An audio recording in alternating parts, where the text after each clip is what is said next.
Hey everyone, welcome back to my channel. So today I thought I would film a mental health mukbang with you because it is something that has been highly requested from TikTok, and everybody knows that I am quite open about mental health and trying to stop the taboo all about it, because I've quite frankly had enough of the stigma now. So I asked for your guys' questions and I got a load written down in my little notebook for you so that I could answer them. Quite a few were similar or the same, so I'm really sorry if I haven't answered everyone's questions, but I did get quite a lot. So like this video if you do want a part 2 if some questions that you did want answered haven't been. But without further ado, let's just get on to the video. So I'm drinking my juice. I've got some blueberries and an energy ball and also some knockoff Pombears because I wasn't really that hungry for lunch, but I wanted something that was going to make me feel a bit more jollier during this horrible coronavirus time. So let's go. I'm going to put this over here because it's making a racket and it's really annoying. But that blueberry is massive. So the first question is, what mental health disorders do you have and how did you know that you needed help? What did you do and how did you basically find out that you had these mental health illnesses? So at this moment in time I am diagnosed with bipolar disorder and I am in questions with an eating disorder. I'm not gonna touch on that today just because I feel like that is a whole nother video, but also in the past I have been diagnosed with anxiety and depression. So I got diagnosed with bipolar this year or last year, I can't remember. Last year, I think it was last year November time. It's something that I knew I had from the age of about 17, 18, when my mood swings became completely out of hand. They were no longer teenager moody mood swings that everybody goes on about. They were really getting out of hand, like I said, and I obviously went to my GP and spoke to them about it because I wasn't really sure what to do, and then they referred me to the mental health teams where I live. And when it kind of became a lot harder to manage, I think that's when I really realised that I did need to go and get some sort of help and support, because me trying to fight it on my own wasn't enough. The next question is, what happens in therapy and has it helped? Now, I've been in and out of therapy since I was 13. I currently still do see a therapist. I've had CBT, I've had psychotherapy, holistic therapy, I've had all sorts, and I do think that therapy has helped to an extent, but it hasn't cured me. And I think that's really important when you go into a therapist. Therapy is gonna help you, but it's not necessarily gonna cure you. I mean, for some people it does cure them, but for me personally, I don't think it's ever gonna cure me. I think that it is just gonna be that aid, you know, that support that is there. In therapy sessions in the past, what I've done is the counsellor or therapist usually asks you a lot of questions about how your week's been, how your day's been, how your relationships are with other people, how life at home is, how life at school is or work, and then you kind of like dig a little bit deeper into what is actually going on deep down in your life and in your head. You kind of talk about ways that how you talk to yourself, and 9 times out of 10 they're usually very harmful ways of talking to yourself that you uncover. So yeah, it's basically just talking to someone about how you feel, and it does really help. I think everybody, even if you don't have a mental illness or even if you're not even struggling at all, or you never feel bad, I would highly recommend you still get a therapist. I think everyone should. Next question is, what makes you feel better on a bad day? If I'm having a bad day, if I've woken up in the morning and I just think, oh, this day is going to be so bad, I will text a friend, see if someone's around. If not, we'll just chat, whether that be on the phone or just texting, or sometimes even FaceTime, like literally whatever, or even if I can go round to theirs, then that would just be great. So that's usually what I do to make me feel better. Nothing else really makes me feel better, to be honest. But I'm very, very lucky to have some really good friends. I'm gonna have a little bit of my energy ball. I'm excited. Oh, it's got a blueberry stuck to it. I'm really excited. I don't know how people do mukbangs because I can't talk and eat at the same time. Now I'm really confused. Okay, so my next question is, how do you deal with anxiety attacks? Now, I used to get really bad anxiety and really bad panic attacks through school and through college, and I used to take myself out of the situation, which is quite possibly the worst thing for you to do. If you're struggling to breathe, the best thing to do is to cup your hands like this, put them in front of your face and breathe. I mean, obviously at the moment with the coronavirus on, that's probably not the best idea, but even if you can get a brown paper bag and you breathe in and out to get the oxygen back into your lungs, because obviously if you're doing deep breaths, it's good, but to get it back into your lungs quicker, it's better to cup and breathe. And try not to take yourself out of the situation, because then that just gives you more of a reason to feel anxious about the situation again, if that makes sense. Also, how to deal with a panic attack is a really good way is to actually tell someone that you're feeling that way, so they can help you rationalise the situation, because 9 times out of 10 you're having a panic attack about something that is completely irrational. So get someone to say, you're not gonna die because of this, that and the other, when all in your head is going like, I'm gonna die, I'm gonna do this, that and the other. Like, do you know what I mean? So the next question is, how do you get out of bed on a bad day? Again, if I wake up and feel like, oh my god, today is just going to be the worst day ever, like you wake up in such an awful place, what I like to do is go on my phone and make 3 goals for the day, whether that is to shower, whether that is to brush my teeth, whether that is to go and see a friend or to go to work. I'll make 3 goals for that day, and I have to get out of bed to do those goals at some point. Whether I get out of bed at 1 PM or at 9 AM is a completely different matter, and to be honest, it doesn't even matter. You know, if you haven't got anywhere to be, then allow yourself to relax and chill, but get out of bed at some point. Staying in bed all day is not going to fix the problem. It's only going to put a plaster over a massive crack in the wall. Next question, how did different resources / helplines help you? Okay, this is quite an interesting one, because I feel like people always talk about helplines but they never actually say like if they're helpful or not. Personally, I have spoken to Childline before. Childline I felt were very, very, very helpful, because you can chat on like an online chat thing, which I found really worked well at the time when I was younger. Obviously not now because I'm not a child, but when I was younger that was really good, because it's almost like sometimes it's hard to ring someone, it's easier to text, so I felt like Childline was really helpful.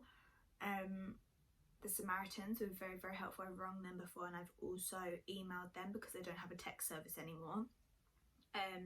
But yeah, I've rung them, and you have to, don't get me wrong, you have to get the right person on the end of that phone. They're all trained and they're all amazing, but some people you just don't click with.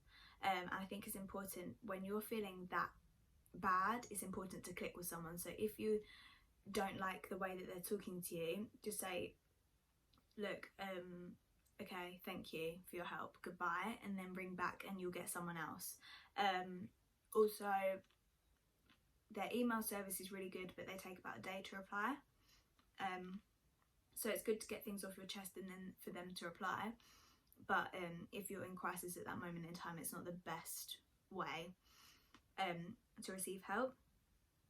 Also, I've rung 111 before when I've been feeling super low, and they have been really helpful as well. But again, you have to get the right person on the end of the phone. So they're 3 things that I'd really recommend.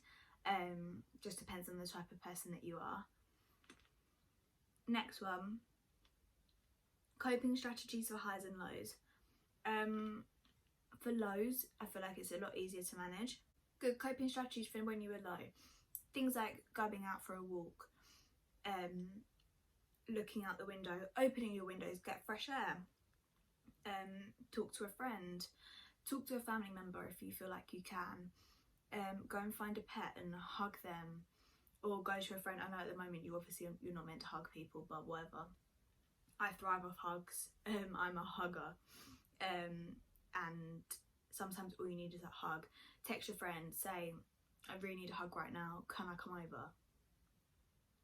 Honestly, it makes things better.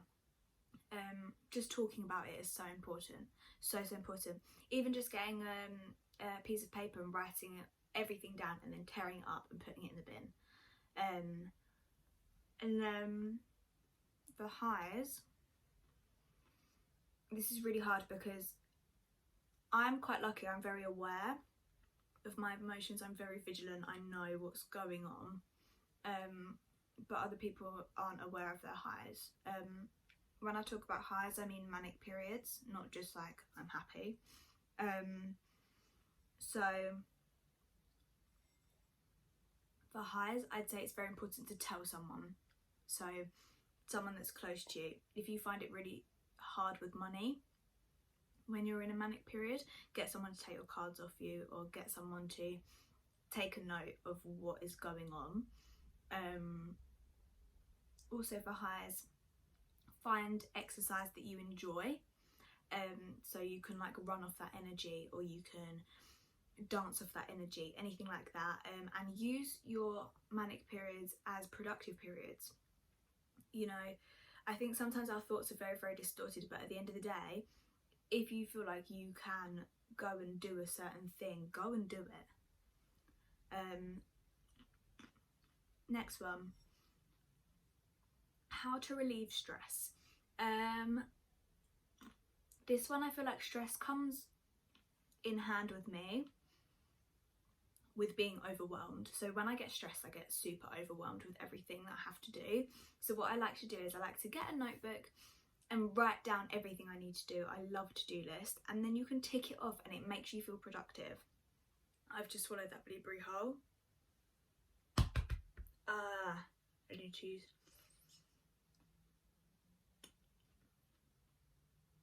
Oh my god, I'm gonna die. So yeah, write down everything you need to do and then tick it off. Another way is to do things for you. Get early night sleep, have a nice bath, have a nice shower, self-care, do a face mask, read a book, look on YouTube, have a nice little TikTok session. Don't let things get on top of you, because there's no point. You know, stress just makes everything worse, and at the end of the day, that's not what you need. So how long have you struggled? I've struggled since the age of 6. I struggled quite badly with anxiety, and emetophobia. If you don't know what that is, it's the fear of sick. But I'd say like actually fully struggled badly. It's affecting my life big time since I was about 13. And that was when I was diagnosed with anxiety and depression. How did you tell those around you how you feel? My go-to is to write a letter. I find it really hard to reach out, especially now, like 8 years down the line. I find it so hard to reach out because I almost feel like people are going, oh no, here she goes again. When in reality, I know that they're not, but my brain tells me that they are. So write a letter, or write it all out in your notes section of your phone and then send it to someone. Yeah, send it to someone that you know can manage it. Your friends will be able to manage it, your family will be able to manage it, your teachers will be able to manage it. Just write it all down and send it to someone and be done with it. How did they react? Mixed reactions. People don't know sometimes how to react to a situation like that, and it's obviously quite hard for them to react to something if they've never seen this happen before. Say if you're feeling super low and they don't know what to do, the best thing they can do is to just act like they care. And I'm very lucky. I've had obviously mixed reactions, but majority of the time people just want to help, and if they didn't want to help, then they're not your friends. Was there a time in your life when you were ready to give up? Yes, quite a few times in my life when I was ready to give up. I'm not going to go into detail, but yes, there have been many times, many close shaves.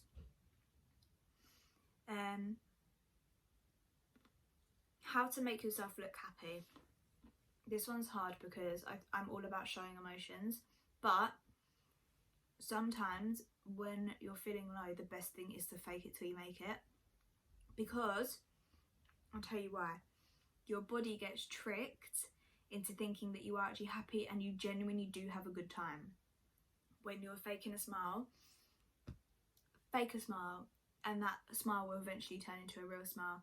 Fake that laugh and it'll eventually turn into a real laugh. Be around those people that make you laugh until you go red in the face. Like, you've just got to fake it, you know? Put makeup on, put your hair up, put a nice outfit on.